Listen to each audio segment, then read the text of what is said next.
এই পার্টটায় খাওয়া দাওয়া নিয়ে চলে এলাম তোমাদের সামনে। দেখতেই পাচ্ছ, আগের ব্লগেই দেখিয়েছিলাম এখানে কাঁঠাল ঠাঠাল অনেক কিছু পাড়া হয়েছে।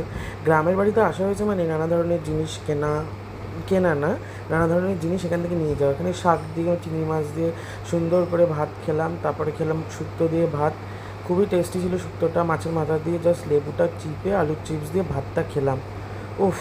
আর এখানকার মাছের তো কি বলবো, এখানে ইয়ার সাইজের পাবদা মাছ, দুখানা পাবদা মাছ খেয়েছিলাম, দুখানা কাতলা মাছও খেয়েছিলাম। কাতলা মাছও ভীষণ টেস্টি, এখানকার গ্রাম সাইডের তো মানে পিওর ফ্রেশটা পাওয়া যায়।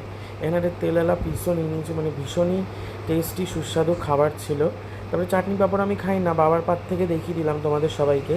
তারপরে দই মিষ্টি আর পালস খেয়ে এই আজকে খাওয়াটা শেষ হলো। আমি মিষ্টি নেবই না, এখানে আমাকে 4টে ওপরে মিষ্টি দিয়ে দিচ্ছে। তারপরে বাবাকে আমি একটু একটা ট্রান্সফার করে দিচ্ছি যে এত খাওয়া যাচ্ছে না। এবার চলে এসেছি পাট পাতায়, পাট পাতা খেতে, পাট পাতা তুলতে, আর ওখানে আরও বাকি আছে, দেখতে থাকো।